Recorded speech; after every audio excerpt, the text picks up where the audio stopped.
Shalom Aleichem everyone, it's Parshat Korach and I wanted to share with you an idea. I might have said this before, you might have heard this from me before, but it's a very well-known yesod and concept that Rav Soloveitchik develops in an essay on this week's Parsha referred to as the common sense rebellion.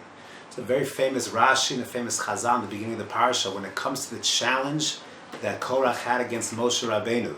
So Korach had the following intellectual argument against Moshe. He said, let's say you have a beged that is kulo tchelas, a garment that is all tchelas. Does it require a string of tzitzis that is the color of tchelas? Does that beged of shekulo tchelas require one strand that is tchelas? And Moshe Rabbeinu, of course, responds, absolutely. What is the fact that it has a garment of tchelas? What does that do with the need for a string of tchelas? And the answer, Korach says, that's ridiculous. That doesn't make any sense. After all, the whole idea is that uniqueness of tcheles, then I shouldn't have to put a single string of tcheles on a garment that is kulo tcheles. Interesting, that's a direct juxtaposition to the end of last week's parasha, which discusses the mitzvah tzitzis. And then the famous additional chazal, Korach, similar argument, says, what if I have a room that is full of sifrei Torah? Do I need a mezuzah on the door of that room? The whole room is sifrei Torah. What can a mezuzah add? It's not necessary. And therefore says Moshe Rabbeinu, yeah, it doesn't make a difference. It's halacha mezuzah. And Korach says, that's ridiculous. Why should that be necessary after all the whole room is sifrei Torah?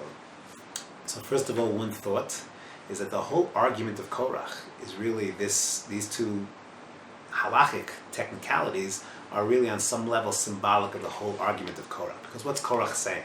Korach is saying the whole Am is Kodesh. Everyone's holy. We all were there at Har Sinai. So what do we need you, Moshe Rabbeinu? What do we need you, Aaron? You're no different than I am. You're no different than the rest of us. We're all Kedoshim. So therefore, why do we need these special leaders that have these special, unique privileges? It's unnecessary. We're all Kulanu Kedoshim. Just like the whole room has Sifrei Torah, the whole beged is Tcheles. Why do we need this single strand? Why do we need this single doorpost of mezuzah? After all, we're all in the same boat. So in some level, the argument, the Rashi that cites, is very symbolic of the entire fundamental argument of Korach. Rav Soloveitchik argued, of course, Korach is very wrong. And Korach is operating with what we'll call a common sense type of argument, common sense rebellion.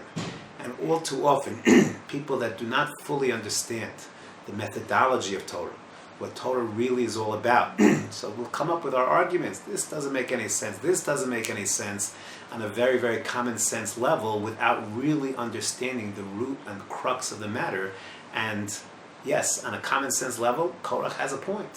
Why do I need a mezuzah? But of course, he's fundamentally flawed because he doesn't really have a proper and deeper understanding of Torah mitzvahs. Imagine you go to a physician and the physician suggests certain things you have to do, take this pill, take that pill, and you say, what is that pill going to do for me? It doesn't make any sense. I should really have this. I should go, have a healthier diet, but this pill, the pill shouldn't, what's the pill going to do for me?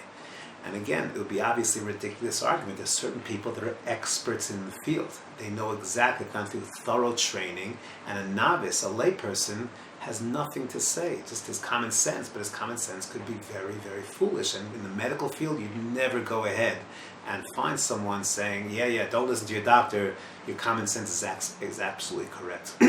Today we find ourselves, again, because of the internet world that we live in, the blogosphere world that we live in, that information is very much available, and everyone has an opinion, and everyone seems to think they put up their name on a blog, they're entitled to an opinion.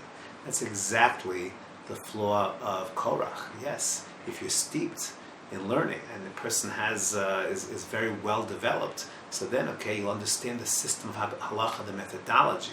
But one of the flaws of the argument of Korach, and this is what Rav Soloveitchik pointed out, is this very common sense type argument, but without any of the real methodological background, the real deeper understanding.